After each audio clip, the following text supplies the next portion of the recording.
L'écoute intérieure. À la rencontre des parcours LGBT+. Un podcast proposé par Thomas Marcilly. C'est dans les jardins du Luxembourg à Paris aujourd'hui que je vais retrouver notre nouvel invité, Julien Grassin, pour une rencontre, l'écoute intérieure. Donc j'ai tout à fait à cœur dans cette chaîne de podcast de vous partager des parcours inspirants d'invités. Ce n'est pas une mince affaire que de s'assumer dans sa vie et Julien fait partie de ces générations dans lesquelles il est tout à fait important et possible peut-être de s'assumer. Alors s'assumer, qu'est-ce que ça veut dire? Nous allons peut-être toucher ça un peu plus du doigt avec Julien au travers de son parcours tout à fait polyvalent et autodidacte, car Julien c'est un artiste qui utilise le corps, la voix, la musique, l'écriture, le théâtre, le chant. Voilà, toutes ces magnifiques disciplines pour se dire, se raconter et parler de son parcours et de son histoire. Donc je vous retrouve dans quelques instants avec Julien et j'ai le plaisir de vous accueillir pour une nouvelle entrevue, l'écoute intérieure.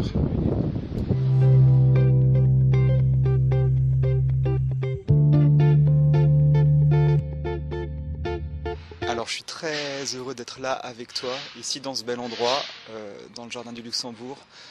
C'est un chouette moment je pense qu'on va partager et voilà, je me sens bien et heureux d'être là. Alors bah oui, j'ai 35 ans, je viens du Mans et puis dans la vie je me définirais comme un artiste entrepreneur, un créateur, quelqu'un qui à la fois écrit, qui joue, qui chante, qui met en scène, qui fait travailler aussi les autres parce que j'ai une compagnie aussi de théâtre et puis oui, quelqu'un qui expérimente, qui explore, qui suit un peu son élan du cœur en fait, tout simplement. Donc aujourd'hui évidemment je viens rencontrer et puis j'ai envie de partager vraiment le parcours de celui qui met en forme plein de choses, mais aussi j'ai envie de revenir sur vraiment celui qui ne s'est pas toujours dit, pas toujours assumé, et tu as une histoire assez aussi étonnante là-dessus, mais sur la question aujourd'hui de l'homosexualité, pour rentrer directement dans le sujet. Ouais, écoute, cette première question, c'est comment est-ce que ça s'est découvert à toi, cette question-là? Alors comment ça s'est découvert à moi? En fait, je l'ai toujours su. Après, est-ce qu'on partage ou est-ce qu'on ne le partage pas? Et est-ce qu'on a la capacité de pouvoir le faire et à quel moment? Donc moi, ça s'est fait à un moment de ma vie où je suis tombé amoureux d'un garçon qui est tombé aussi amoureux de moi. Et donc à ce moment-là, c'est l'amour qui dépasse les choses et qui fait que ça donne la force de l'assumer tout simplement. Et il y avait j'ose dire, des prémices avant ça? C'est-à-dire comment c'est en toi? Ça a été vraiment la révélation pour toi, le fait de tomber amoureux d'un homme, fait que ça a révélé quelque chose, ou c'était déjà peut-être latent, ou comment ça s'est... Non, c'était déjà latent. Souvent à l'adolescence... voilà, on sait très bien à qui on pense quand on se retrouve dans des moments d'intimité. Et puis après, avec le conditionnement, avec les rencontres, on prend un autre chemin, même si on est intimement persuadé que c'est pas celui qui nous correspond, mais on fait bien comme on peut par rapport à l'endroit où on est. Mais non, je le savais bien évidemment très tôt. Est-ce qu'on peut dire que tu le sentais? Oui, je le sentais. Et puis il y a des signes qui trompent pas. Et ce qui est assez rude d'ailleurs, je trouve, c'est de devoir de passer beaucoup de temps et d'énergie à le cacher aux autres qui sans cesse nous pointent du doigt et qui le savent d'une certaine façon, ou qui le pressentent, je ne sais pas, pour nous en fait. Et c'est sûr qu'à un moment, moi j'étais là, non je ne leur donnerai pas raison, je ne vais pas dire que je suis gay, parce que d'une certaine façon ce serait leur donner raison et faire preuve du coup d'une sorte de faiblesse qui n'est pas une faiblesse. Et ça a été quelque chose d'assez rude où il a fallu que je travaille beaucoup sur moi pour pouvoir justement changer ma perception de la chose. J'ai envie que tu nous proposes le texte, le coming out à ta mère, donc que tu as écrit et que tu déposes dans Le Mal d'aimer. Est-ce que tu pourrais nous lire quelques lignes de ce texte-là et ce qui nous permettra de continuer à étayer un petit peu la suite? Ok, ça c'est un moment donc de mon spectacle Le Mal d'aimer. Alors, il était aux alentours de 8h30 quand j'ai débarqué avec ma Twingo jaune soleil dans la fameuse commune de mon enfance. Je revois ma mère descendre de la salle de bain où elle était en train de se préparer pour m'ouvrir puis remonter presque aussitôt. Elle était étonnée de ma venue de si bon matin. Ma mère bossait chez des petits vieux. Elle faisait des ménages. Elle faisait ça depuis toujours. Ce jour-là, elle commençait à 9h et n'était pas en avance. Je me suis installé seul à la table de la salle à manger. J'avais froid, faim. J'étais pas bien. Je me suis relevé pour aller dans la cuisine, me préparer un bol de chocolat chaud et j'ai fait griller du pain comme quand j'étais petit. Puis je suis allé me réinstaller à la table de la salle à manger. La télé était allumée sur William Lémergie et Télématin. Et là, sans comprendre ce qui se passait dans mon corps, je me suis mis à pleurer. Mais pas pleurer comme d'habitude, non. Pleurer les larmes de 25 ans de mensonges.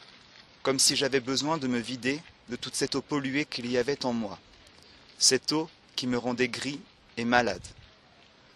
Mes larmes, c'étaient des larmes sonores, des larmes qui secouent, des larmes qui appellent au secours. Les larmes d'un enfant qui a peur de décevoir. Ces larmes, c'étaient les larmes de ma défaite, les larmes de ma victoire. J'avais tout fait pour cacher mon secret, et voilà qu'il me revenait en pleine face, que je ne pouvais plus rien contrôler. Je me sentais comme un volcan entrant en éruption qui n'arrivait plus à retenir la lave bouillonnante qu'il avait en lui. Jamais je n'aurais pensé qu'il aurait été si douloureux de dire à la personne qui m'avait mis au monde juste qui j'étais. Comment tu te sens en relisant ce texte dans un cadre où aussi on est là pour partager ton parcours auprès de personnes peut-être pour qui ce texte va soutenir. Tu parles de 25 ans de larmes. Ben c'est sûr que c'est assez particulier comme exercice. Alors après, en tant que justement comédien, j'apprends à mettre de la distance parce que j'ai beaucoup pleuré en écrivant ça, en le jouant aussi. Et c'est sûr que là, ça demande de la concentration. Je vais pas cacher que je me concentre pour prendre une distance qui est nécessaire parce que réouvrir comme ça un moment de vie, et puis en plus de devoir parfois le répéter, être sur scène et le jouer. Mais c'est beaucoup d'émotions et je pense à tous ces hommes et toutes ces femmes qui n'ont pas encore pleuré et qui sont en souffrance parce que je sais ce que c'est de mentir pendant des années et puis d'être quelqu'un d'autre que juste qui on est, quoi. Et qu'est-ce qui a, selon toi, avec peut-être un peu de recul maintenant, le recul des années, provoqué ce moment avec ta mère? C'était le trop-plein d'émotions, de non-dits, de mensonges, comme tu le dis, ou c'était une réunion de plein de choses? Il y a eu la rencontre, évidemment, mais... c'était le fait que je pouvais plus faire semblant et qu'à un moment peut pas se faire plus de mal que ce qu'on peut recevoir comme mal en fait. Et là, en fait, je suis tombé amoureux.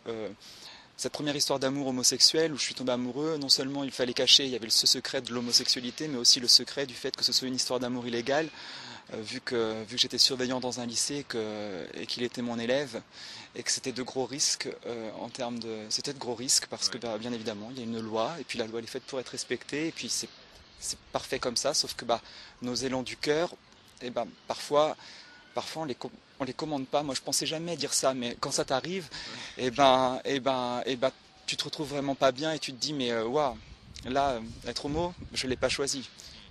D'aimer quelqu'un qui en plus m'aime, c'est normalement la chose la plus magique du monde. C'est fabuleux quand on tombe amoureux, mais on a envie de le crier au monde. C'est ce que je raconte aussi dans le mal d'aimer. Et puis là j'avais pas le droit et je me dis mais c'est complètement injuste parce que tu fais rien de mal et qu'à un moment c'est sûr que tu essayes de trouver un appui, un soutien dans ton entourage, mais sans leur en vouloir. Ils n'avaient pas la capacité de recevoir ça, qui j'étais, ce que je ressentais et comment les choses se dessinaient. Voilà, j'ai une famille très aimante, mais ils ne pouvaient pas recevoir ça. Il y a une dizaine d'années, même voilà, il y a une dizaine d'années de ça, et donc c'était ma mère à qui j'ai eu besoin de dire ça un matin. Et en quelques mots, comment est-ce qu'elle a accueilli ces Alors ça c'est la suite du texte. Elle a accueilli ça avec beaucoup de distance et de légèreté, et puis avec ses mots à elle, et puis qui elle est, en disant oh, bah t'es comme Thomas dans Plus belle la vie, et puis ils en parlent dans le dernier Femme actuelle de la semaine dernière, je vais aller te le chercher. Et là ça reconnecte à voilà, pour elle c'était rien du tout, et encore aujourd'hui, alors après avec mon père c'était un peu différent, mais en tout cas avec elle ça s'est très très bien passé, et c'était libérateur, et puis aujourd'hui c'est complètement intégré pour l'un et pour l'autre. Alors dans ta panoplie d'outils ou d'expériences, tu as plein de choses, tu as notamment le théâtre. Alors mes débuts au théâtre, ça a été au moment où j'ai fait mon coming out en fait. Voilà, c'était lié, c'est-à-dire que moi j'avais un parcours en sciences éco et sciences politiques, ouais. Et puis justement à un moment il a fallu faire un choix entre ces aspirations profondes, et puis peut-être que j'aurais pu sans doute faire de la politique à l'époque, mais c'était pas ce qui m'intéressait. Moi j'avais besoin de m'autoriser les choses, d'être dans une vérité, dans ma vérité, hein. Et puis j'avais la chance d'avoir une meilleure amie qui est chanteuse lyrique aujourd'hui. On a monté une compagnie dans notre région, et puis là on a exploré le théâtre musical, et puis de fil en aiguille c'est ce que je fais de ma vie aujourd'hui. Donc ce que j'entends, c'est qu'il y a eu une reconversion complète en fait. C'est-à-dire que le moment où tu t'es autorisé à être toi-même, il y a eu le théâtre qui est rentré dans ta vie, la musique, enfin il y a eu une reconnexion à quelque chose de beaucoup plus puissant, profond, créatif. Mais parce que tout se rejoint, tout se recoupe à un moment. C'est-à-dire que là on fait des études, alors et puis c'est très difficile d'ailleurs, parce qu'à un moment est-ce qu'on fait des études, est-ce qu'on se convainc? Moi je me suis convaincu que ce que je faisais comme étude, ça correspondait à qui j'étais. Avec le recul, oui, ça correspondait à une part de comprendre le fonctionnement du monde avec la géopolitique, la géoéconomie, mais c'était pas moi c'est sûr qu'à 11-12 ans, je voulais faire du théâtre, je voulais chanter, et puis voilà, quand il n'y a pas autour de soi justement des personnes qui nous autorisent, qui nous disent mais vas-y, ok, on te suit, et du coup parfois on passe une vie entière à côté peut-être de ça. Mais là, tu sais qu'on tient un vrai sujet, c'est-à-dire que le sujet, évidemment, des études, par qui finalement les injonctions elles viennent d'où? Est-ce que c'est vraiment celles qui sont intérieures, ou est-ce que c'est celles de la famille, du collectif, mais ce que je trouve très touchant et inspirant aussi dans ton parcours, c'est on voit que une autorisation à être qui tu es, notamment dans ta sexualité, fait que ça a réorienté toutes les choses, et c'est ça qui est ultra puissant. Et c'est ouais. Oui.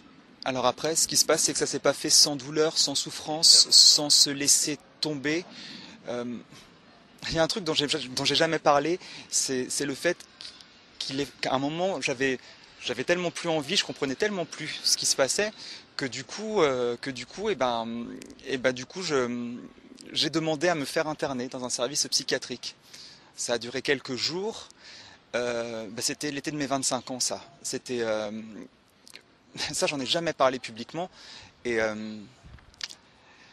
la souffrance était telle qu'à un moment, oui, quand on n'a plus les outils, il faut accepter de se faire aider, de se faire accompagner, d'essayer de mettre en place autour des gens qui prennent le relais pour retrouver un peu d'oxygène, pour retrouver un peu d'air, puis pour se dire, non, mais ça c'est pas à toi, ça c'est pas ta faute, c'est pas grave, il n'y a rien de grave. Encore une fois, c'est ce que je disais tout à l'heure, changer la perception des choses.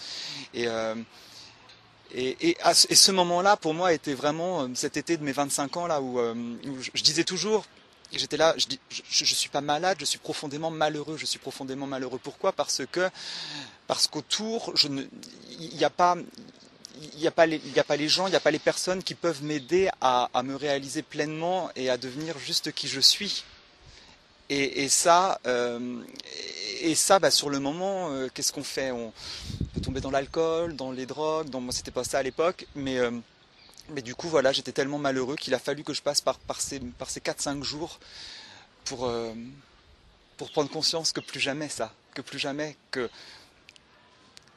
vraiment, qu'encore une fois, être homo aujourd'hui, moi, je trouve que c'est plutôt un cadeau même. Donc du coup, mais c'est sûr que je le dis 10 ans après. Je le dis 10 ans après, parce qu'avec le recul, même ça, de parler de ce séjour en hôpital psychiatrique, j'en ai jamais parlé parce que la honte, parce que la culpabilité, mais je n'ai pas à culpabiliser de ça, puisque je ne suis pas responsable de mon élan amoureux, sexuel, et que ça peut juste être aussi magnifique. Est-ce que tu as rencontré d'autres personnes ensuite qui t'ont apporté du soutien, ou comment est-ce que tu les as rencontrées peut-être? Est-ce que tu as su provoquer les rencontres, ou finalement les choses se sont faites aussi À ce moment-là, j'ai pris conscience qu'il y avait des gens formidables, que ce soit des infirmières, des thérapeutes, que toutes sortes en plus d'approches qui peuvent plus ou moins nous correspondre, et du coup au fur et à mesure, je reprenais justement de l'oxygène avec des rencontres. J'ai réajusté en permanence. C'est sûr que tout le monde ne peut pas nous correspondre, et puis on ne correspond pas à tout le monde, mais il y a vraiment des gens fabuleux pour ça, que ça soit... J'avais un homme formidable qui faisait de la Gestalt. Gestalt. Voilà. Et ça, j'ai trouvé ça génial. Et puis après, ça s'est poursuivi depuis 10 ans avec des personnes en développement personnel, des coachs, des gens qui justement me permettent de faire la part des choses. Et d'accompagner ce qui n'a pas été accompagné, c'est-à-dire l'être essentiel, et souvent la famille, notre famille, et en plus toi tu nous partages que tu viens en plus de la campagne, enfin, si on veut dire comme ça, ce qui n'est pas péjoratif, mais souvent les moyens sont pas les mêmes que quand on vit dans un endroit qui est beaucoup plus dense et où les rencontres sont aussi autres, et accompagner, plutôt que guérir, parce qu'aujourd'hui encore on essaye de guérir, et il y a des tentatives toujours très évidemment absurdes et maladroites de vouloir guérir quelque chose, et je crois que évidemment la voie pour se prendre en charge, c'est celle de s'accompagner et d'accompagner ce que tu as vécu. Complètement, et c'est très juste ce que tu dis. Effectivement, nos blessures, je crois qu'elles sont là, et que c'est plutôt en les accueillant et puis en essayant de trouver une place. Voilà. Bon. Oui, c'est ça, trouver une place, et moi c'est ce que je fais en fait. Parfois c'est sûr qu'elles ressortent, c'est sûr que on est humain, et puis on fait bien comme on peut parfois, et qu'il y a des choses qui peuvent les déclencher et qu'il faut être vigilant par rapport à ça. Je suis notamment écoutant dans une cellule d'écoute sur Le Mans, et puis c'est sûr que parfois quand il y a certaines personnes qui viennent, qui ont besoin justement d'être écoutées, c'est sûr que moi ça fait ressortir parfois des choses. Et que là, il faut trouver cette capacité pour mettre de la distance. Et puis parfois, on se mord les joues, hein, parce que il y a des situations et puis des histoires qui sont vraiment tellement bouleversantes, révoltantes, qu'on se sent bien tout petit par rapport à ce qu'on aimerait pouvoir faire. Alors le sujet, j'ai l'impression, le sujet qu'on est en train d'aborder là, c'est-à-dire à la fois s'assumer, s'autoriser, il y a pour moi le sujet qui me passionne aussi dans mon parcours d'accompagnant, c'est celui de l'homophobie intériorisée. C'est-à-dire comment finalement toute la violence que l'on rencontre à l'extérieur de soi, à un moment, parce qu'elle n'est pas accompagnée, on la retourne contre soi, et comment ça s'inscrit très fort dans les cellules, et finalement on se retrouve à être très haineux envers soi. Et il y a le mal d'aimer qui est né de ça. Alors on a partagé un petit bout du texte intégral tout à l'heure. Comment est-ce qu'est née cette pièce? Alors toi tu me partageais tout à l'heure, tu me disais que voilà, ces mots ils étaient bruts, ils étaient naïfs, ils venaient au moment où toi tu étais en train de vivre ta transformation intérieure. Comment est-ce que ça a été le pas supplémentaire pour t'assumer, pour t'autoriser? Ça a été une nécessité, comme je dis, ça m'a appelé. Alors ça fait un peu le mec illuminé, mais en fait c'était vraiment ça, c'était le besoin de se poser face à sa page blanche et puis d'écrire pour essayer. C'est une sorte de thérapie que j'ai faite en fait avec le mal d'aimer, parce que j'ai écrit beaucoup plus que la quarantaine de pages qu'il en reste aujourd'hui, et l'écriture a cette vertu thérapeutique fabuleuse, je trouve, et je me suis posé la question de me dire, mais voilà, qu'est-ce qui peut de ton cas personnel avoir une portée universelle, et je crois que c'est ce qu'il reste dans ce texte. Mais tu sais, tu parles de thérapie, qu'elle a été pour toi, et moi je crois aussi que c'est le texte et ce que tu mets en scène, en pièce, c'est profondément thérapeutique, dans le sens où ça inspire l'autre, ça vient le rejoindre peut-être dans ses difficultés, dans ses questionnements, qui soient ou pas concernés par la question LGBT, j'ai envie de dire, hein. Et c'est ça pour moi la thérapie. c'est finalement rejoindre l'autre, réparer la relation, reproposer des questions, un espace pour s'autoriser. Oui, et c'est vrai qu'il y a aussi toutes les étapes qu'on ne voit pas quand on propose un objet artistique. C'est-à-dire que pour pouvoir assumer un texte comme Le Mal d'aimer, c'est sûr que voilà, c'est un besoin de connexion aux autres qu'on ne connaît pas, mais aussi à ceux qui nous connaissent. Et puis c'est prendre le risque que ça soit trop pour eux. Moi je l'ai ressenti ça un petit peu avec certains membres de ma famille. Ça peut aussi avoir cet effet-là, mais à un moment, il y a le besoin vital de se choisir en fait. Le besoin vital de se choisir et puis de dire, je m'excuse si vous n'avez pas envie d'entendre ça, mais c'est que ce que je suis. Et là, moi j'y peux rien du coup. Et pour ce qui est de l'homophobie intériorisée, c'est complètement ça, oui, c'était ça tout à l'heure. Donc l'homophobie intériorisée, oui, l'homophobie c'est la peur de l'autre en soi, hein. Et à un moment, c'est sûr que quand on l'intériorise trop, on se fait trop de mal. D'ailleurs, le mal d'aimer, la conclusion de ça, c'est que j'ai appris à m'aimer moi, à mieux m'aimer. Hein, c'est ça. C'est vraiment avec le temps s'accueillir et puis voilà, c'est ça. C'est apprendre à s'aimer soi-même. C'est ça la chose essentielle. Et c'est par ça que je crois que les relations peuvent débuter. Parce que sinon, on cherche toujours à l'extérieur, on est dans la haine, la violence, la colère, dans des énergies qui sont vraiment des vibrations basses. Et puis, mais à la fin, on se les reprend, ces vibrations basses. Et puis, comment est-ce qu'il est en forme, Le Mal d'aimer, quand on vient voir cette pièce? Alors, je crois que c'est quelque chose d'hyper intimiste, où les mots justement sont là pour provoquer une expérience. Comment est-ce qu'elle se traduit aujourd'hui? Alors justement, je l'avais mis en scène avec mon ami Louis Gravez, qui est pianiste et qui avait composé de sublimes morceaux au piano pour justement donner des respirations, faire respirer ce texte, et avec aussi quelques visuels qui m'accompagnent sous forme de petits chapitres. Et puis aujourd'hui, j'en fais une lecture en fait, tout simplement. Je trouve que ça correspond plus à qui je suis aujourd'hui. Ouais. C'est vrai que ça fait 4 ans que j'ai écrit ce texte, et là, j'ai envie de le faire encore plus intimement que ce que j'ai pu proposer jusque-là, parce que j'ai toujours hésité à est-ce que j'en fais un spectacle, est-ce que j'en fais un livre, est-ce que ça a toujours été difficile ça pour moi.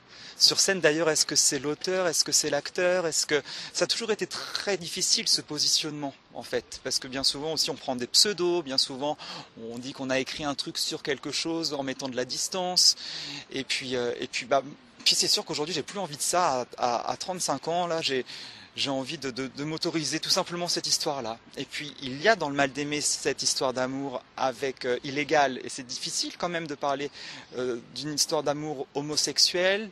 Déjà quand même si voilà, ça reste quand même compliqué et somme toute illégal, parce que tout le monde, encore une fois, n'est pas en capacité de recevoir ça. La différence d'âge, le fait qu'il y ait des cadres et qu'il faut rester dans ces cadres-là, et puis ça aujourd'hui j'ai envie de pouvoir dire oui, mais moi ça s'est passé comme ça, j'y peux rien. Ça aurait été avec quelqu'un d'autre, voilà, je sais pas, il aurait été le gars, je sais pas, peu importe, plombier, je sais pas, prof, ministre, je sais pas quoi, peu importe, j'aurais raconté sans doute tout autant en fait. C'est l'histoire d'amour, c'est ça qui m'importe et qui importe, je pense, et qu'on dit peut-être pas assez. Souvent quand je fais par exemple des interventions au milieu scolaire, et puis que face à moi j'ai des élèves qui ont un peu de mal à comprendre, et puis quand je vois que ça accroche, je dis: est-ce que tu es déjà tombé amoureux? Oui. Et est-ce que tu avais la commande de ça? Est-ce que tu as choisi de qui? Non. Je fais: c'est pas plus compliqué que ça en fait, tout simplement. C'est ça. Il n'y a pas de différence en ce sens que qu'on soit homo, hétéro, bi, c'est l'amour qui nous relie à l'autre et qui a le pouvoir sur tout. Ça sera quoi le pas supplémentaire après cette pièce? Alors aujourd'hui tu as ta compagnie théâtre, mais si on reste sur ce sujet-là, qui évidemment te touche et t'amène véritablement quelque part, tu penses que ça va être quoi pour toi? C'est une question intéressante, parce qu'effectivement la suite du Mal d'aimer, d'une certaine façon, ça m'a amené sur mon chemin, un chemin sans doute plus spirituel. Ouais. Et donc le prochain spectacle s'appelle Apostasie. Et donc Apostasie, d'une certaine façon, c'est comme si le mal d'aimer, ça raconte ce coming out et puis voilà cette libération, on va dire, amoureuse et sexuelle. J'avais le besoin en fait de raconter cette libération spirituelle d'une certaine façon, puisque faire son apostasie, c'est c'est quitter une religion. En l'occurrence pour moi la religion catholique, et là aussi j'avais besoin d'écrire des choses parce qu'on est dans une société qui a une histoire, et j'avais besoin de remonter à la source en fait, parce que faut pas croire, on ne naît pas homophobe, on ne naît pas avec la haine de l'autre. On est dans une société où on a construit les choses, on a construit la norme, on a construit voilà ce qui doit être la norme et ce qui doit être bien ou mal. Mais ça, ce sont des constructions décidées à un moment sur la planète par des gens dans un certain contexte, à une certaine époque. Sauf que payer les conséquences de ça, je trouve ça un petit peu beaucoup triste. Je trouve ça d'une tristesse infinie parce qu'encore une fois, c'est injuste d'en payer les conséquences. C'est que peut-être qu'avec un peu plus de hauteur, un peu plus de recul, attention, je ne parle pas pour les autres, je parle pour moi véritablement. Je crois que ce qui est dommageable, c'est de devoir, comment dire, de devoir porter des choses qu'on ne ressent pas. En termes d'alignement, il y a quelque chose, moi je n'avais pas cette conscience de ce terme d'alignement. Mais effectivement, je ressentais des choses et puis mes actions ne correspondaient pas à ce que je ressentais. Donc à un moment, on perd complètement pied, on est complètement, mais je suis attiré par les mecs, mais je suis avec une fille pour masquer. Et puis à un moment, je crois pas en ça, mais comme j'ai été voilà, dans tel contexte, à un moment, mais c'est pas humain ça. C'est pas ça. Je crois pas qu'on a une vie. C'est pas une vie d'essai qu'on vit là en fait. Alors après peut-être qu'il y a plusieurs vies, etc. Ça, je laisse chacun croire en ce qu'il a envie de croire. Mais en tout cas, moi, dans cette vie-là, ici et maintenant, j'avais besoin vraiment de me reconnecter à qui je suis aussi sur le plan spirituel. Mais je crois que c'est même une définition même de la spiritualité, c'est-à-dire oser naître à qui l'on est, à ses aspirations, à toutes les strates de son identité, y compris la sexualité. Et c'est ça une belle définition de la spiritualité ? Sans doute, je crois que... Oui. Parce que tu sais, c'est un peu un gros mot, ce mot-là. Alors, on va dire pas... moi, j'ai fait aussi plein de choses. Il y a dans des domaines où la spiritualité, ça surplombe un peu tout ça, mais notamment cette entrevue, elle est destinée vraiment à un public aussi très large. Et ce mot spiritualité, parfois, il vient nous chercher dans des endroits, où c'est un peu obscur, un peu abstrait. Et je trouve que tu nous proposes là une petite définition de c'est quoi être finalement aujourd'hui un être spirituel, incarné. Ben oui, parce que je crois vraiment qu'on est tous on est avant toute chose des êtres spirituels et que ça fait partie encore une fois de ce qu'on est. Mais moi, j'avais pas conscience de ça. Voilà, j'avais été baptisé, j'ai fait ma communion, j'étais enfant de chœur. J'ai cru à l'époque et j'ai défendu ce en quoi on m'a appris à croire et à défendre en fait, alors que derrière tout ça il y a beaucoup de choses qui ne correspondent pas à mon système de valeurs. Et alors après, si ça correspond à certains, mais c'est parfait. Encore une fois, je crois que c'est ça, il faut pas vouloir imposer les choses aux autres, et on a chacun des besoins, et puis si ça correspond, c'est super. Moi, ça correspondait pas, les valeurs de l'Église catholique à qui je suis, mais les religions, c'est juste une alternative au fait de vivre sa spiritualité. C'est très simple, et ça peut être prendre un moment avec la nature, il y a plein de façons de pouvoir le faire sans que ce soit justement un gros mot et sans qu'on passe pour encore une fois, des gens illuminés ou c'est une secte ou je sais pas quoi. C'est faire pleinement l'expérience de la vie dans toutes ses dimensions. J'ai une question un peu naïve, mais quand même elle est là. Si tu avais devant toi le Julien d'il y a 10 ans, au moment du coming out, qu'est-ce que tu aurais envie de lui donner comme bille, peut-être, comme outil, comme tu vois? Waouh, quelle question. Je crois que j'aurais envie de lui dire: fais-toi confiance, suis ton intuition. Ce n'est pas parce qu'en face de toi des gens te donnent de l'amour qu'ils savent tout. Et qu'il ne faut pas avoir peur de décevoir. Que quand on est soi, on demeure aimé de ceux qu'on aime et pour qui c'est important. Et puis voilà, ouais, fais-toi confiance, prends la vie comme un cadeau et essaye pas de lutter, accueille. Fais le choix de l'amour et pas de la peur, tout simplement. Voilà, c'est ça, c'est faire le choix de l'amour et pas de la peur. Qu'est-ce qui, selon toi, t'a le plus manqué, justement, pour soutenir l'être? Alors, on l'a un peu évoqué, mais peut-être pour le mettre en mots différemment. Parce que tu parlais d'écoute tout à l'heure. Aujourd'hui, tu es soutenant, voilà, dans une cellule d'écoute, tout ça et tout. Donc, ma question est un peu dirigée, mais quand même, qu'est-ce qui t'a le plus manqué, toi, dans cette période de pré-coming out? Ce qui m'a le plus manqué, c'est le fait que dans mon champ des possibles, en tant qu'adolescent, ce possible-là existe. Parce que, effectivement, comme je le dis, j'ai été enfant de cœur, j'ai fait mon catéchisme, etc. Mais on ne parlait jamais de la possibilité qu'un homme puisse tomber amoureux d'un homme, qu'une femme puisse tomber amoureuse d'une femme, et puis de tous les dérivés qu'il peut y avoir, et que c'est parfait comme ça, et que c'est pas grave. C'est ça qui m'a profondément manqué. C'est que quand on est enfant et puis qu'on se construit dans notre construction identitaire, à un moment, forcément qu'on cherche des appuis, des références, tout simplement. Mais quand ce qu'on est, quand ce qu'on se ressent, j'ai envie de dire, c'est pas très beau, je sais pas si c'est audible, mais n'existe pas. Mais là, on se dit, mais ouais, je ne suis pas normal, mais qui je suis, mais je suis un monstre, mais je suis. Pourquoi ça je le dis, pourquoi tu m'as fait comme ça, maman? Pourquoi moi? Non, c'est pas juste. Mais si, aujourd'hui, je trouve ça parfaitement juste. C'est ça qui m'a le plus manqué, c'est que parmi le champ des possibles que j'avais en tant qu'enfant ou adolescent, ça n'existe pas, ce possible-là. Est-ce qu'on relirait peut-être un petit texte du Mal d'aimer qui viendrait comme en conclusion peut-être de... Alors soit tiré au hasard, soit quelque chose peut-être auquel tu penses là après notre échange. C'est vrai qu'on a évoqué des notions assez fortes finalement sur le sujet de l'homophobie intériorisée, de la haine de soi et de comment ça, quand c'est installé, c'est compliqué aussi de revenir et de s'autoriser.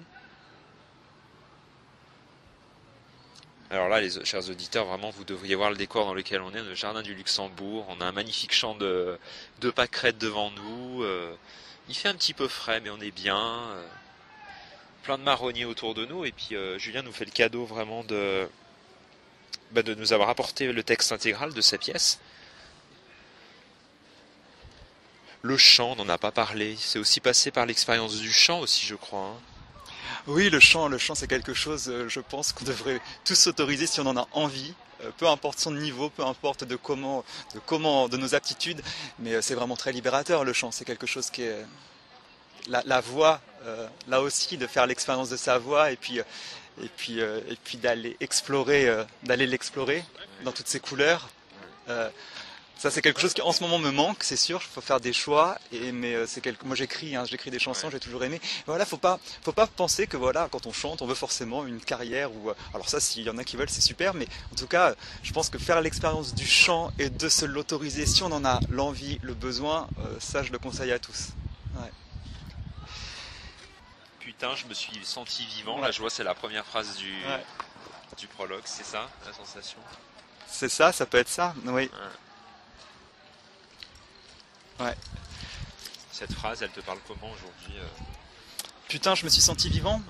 Ouais. C'est complètement ce qui s'est passé quand je suis tombé amoureux. Parce que ça te donne toute la force du monde. Et puis j'avais la chance aussi de tomber amoureux et d'avoir été aimé de quelqu'un de fabuleux. Même 10 ans après, j'ai un amour inconditionnel pour lui. Il le sait très bien. J'ai le sentiment qu'il m'a sauvé la vie, véritablement, à ce moment-là. Il avait beau avoir 10 ans de moins que moi, il savait des choses que je ne savais pas, en fait. Et là aussi, par rapport à ce qu'est un âge, par rapport à ce qu'on pense savoir des choses. Là aussi, parfois, il y a des exceptions qui confirment la règle. Il y a des gens qui ont 15 ans en tout cas, moi, lui, en tout cas, il m'a vraiment bousculé. Et c'est sûr qu'aujourd'hui, je ne serai pas le même. C'est quelqu'un de fabuleux, parce que à l'époque, il m'a donné une claque en étant lui, juste qui il était. Il avait beau avoir 15 ans, il s'assumait pleinement, il était complètement libéré de qui il était. Et du coup, waouh, c'est quelqu'un que j'aime énormément, il le sait. Donc c'est ça, c'est ce que je raconte, c'est le prologue effectivement. Putain, je me suis senti vivant. Pour la première fois de ma vie, à son contact, je me suis senti vivant. C'était insensé ce qui m'arrivait. J'avais l'impression de ne plus toucher terre. J'aurais voulu le crier sur tous les toits du monde. J'étais devenu en l'espace de quelques heures son Julien, son beau Julien. En fait, je ne comprenais pas bien ce qui m'arrivait. C'était assez indescriptible ce sentiment, comme si j'avais été touché par la foudre ou par la grâce de Dieu, si tant est qu'il existe, ou par je ne sais quoi d'autre d'irrationnel, mais il ne me semblait pas être d'ici, pas de ce monde-là, pas de cette époque non plus. Je te sens toujours touché par cette histoire, évidemment, enfin ça on peut au vu de l'importance qu'elle a eue. Je sais pas, il me vient de partager juste quelque chose sur la relation et peut-être la fin aussi des relations qui permet à d'autres de commencer. Comment est-ce qu'on termine une relation aussi importante, enfin on termine, sans parler, mais...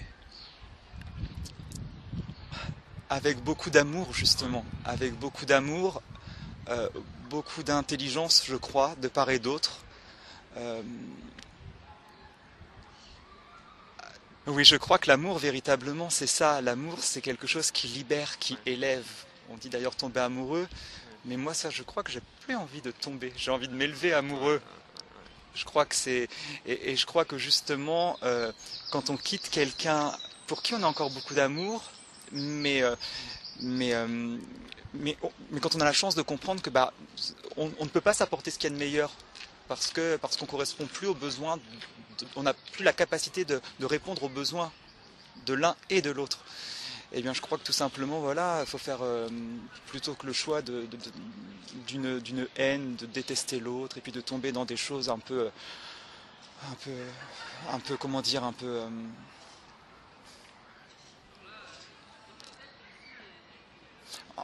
encore une fois, parfois, je me pose une question au niveau de l'amour, c'est est-ce que même dans nos ruptures, parfois, on ne réagit pas comme ce qu'on nous a appris à faire en fait. Parce que quand on s'est quitté, oui, il y avait encore beaucoup d'amour et on peut quitter quelqu'un avec encore beaucoup d'amour et avoir un immense amour encore, qui est plus peut-être absolu, plus pur, plus inconditionnel. C'est sûr que peut-être, voilà. Il n'y a pas d'attente dans l'amour, en tout cas, que je peux encore avoir à son endroit aujourd'hui. Et alors après, toutes les histoires sont différentes. Et parfois, ça dépend aussi de ce qu'on vit avec la personne. Mais quand oui, puis ça n'empêche pas, ça n'annule pas peut-être la douleur qu'on peut ressentir au moment de d'une certaine forme de séparation. Mais je crois que, en effet, c'est... Oui, il y a quand même eu les phases de douleur et que ça n'a pas été toujours... Oui, non, j'ai un peu morflé quand même, mais ça fait partie du jeu. Et effectivement, à un moment de se dire, plutôt que de continuer d'être dans cette douleur, faire le choix du beau et pas du laid. C'est aussi un choix, ça. C'est sûr. Ouais. Un petit mot de la fin. Un petit mot de la fin. Moi, j'aime beaucoup ce moment... c'est assez particulier, c'est sûr. C'est assez. Je pense beaucoup là, peut-être un petit mot de la fin. Je pense à tous ceux et j'en connais. Je pense à certaines personnes qui se sont pas encore autorisé les choses et puis et qui font bien comme elles peuvent. Et j'ai une pensée pour elles, pour eux et puis de prendre. Voilà, peut-être que le conseil encore, je suis qui pour donner des conseils, mais ce serait de leur dire de faire comme elles peuvent, de se faire le moins de mal possible, parce que ça parce que c'est injuste ce mal-là, et de s'autoriser la vie. Et surtout, ce qu'on a entendu au travers de ton parcours, c'est qu'à un moment, tu as su demander du soutien et de l'accompagnement, et ça, je crois que c'est absolument fondamental, parce qu'on revient à ce qui est très essentiel, je crois, pour nous et fondamental, c'est la relation. C'est-à-dire que souvent, dans une grande détresse et une haine de soi, évidemment encore plus, l'autre n'existe plus. L'autre est parce qu'il est danger, parce qu'il est violent. Et je crois que de savoir demander du soutien, c'est retisser des choses fondamentales. Et c'est, je crois, pour moi, un très beau conseil, en tout cas. Exactement. Aller chercher de l'aide, ne pas avoir peur de se faire accompagner. Et que si c'est pas la première personne qu'on rencontre, ce sera la deuxième, ou la troisième, ou la quatrième, mais qu'on a la chance aujourd'hui, je pense que ça aussi il faut quand même le dire, on a la chance de vivre ici et maintenant, bientôt en 2020, en 2019, et qu'aujourd'hui, moi je pense beaucoup aussi à toutes ces personnes dans le passé qui pouvaient pas, en France, même si sur d'autres endroits de la planète, ça reste très compliqué, on sait bien ce qu'il en est, mais ici c'est possible, on peut trouver des gens qui nous aident, qui nous accompagnent, qui vont nous écouter et qui vont justement se faire le relais, qu'on n'a pas nous, qu'on n'a pas la capacité. Donc du coup, sur le moment, et ça voilà, ne pas hésiter à aller frapper aux portes des assos, à aller sur internet, ça c'est pas mal aussi aujourd'hui quand même. On a cette chance de pouvoir, et là ce n'est pas un mal quand même, de pouvoir contacter des gens qui nous inspirent, de pouvoir écrire, de se relier les uns aux autres de façon positive. Et ça, il faut vraiment utiliser, je crois, ces moyens qui sont fabuleux aujourd'hui. Et le théâtre, c'est aussi un formidable médium pour ça, tu penses, c'est quelque chose auquel même tu as pensé, ça? Alors, le théâtre, je suis en pleine réflexion par rapport à ça en ce moment. Bien. Ah bon? D'accord. C'est sûr que je me demande si le théâtre, si l'art d'une façon générale est le meilleur moyen pour parler de choses aussi personnelles. Je sais pas. Si le cinéma, sans doute plus. Le théâtre, c'est quelque chose que je continue d'apprivoiser. C'est quelque chose dont je continue de faire l'expérience.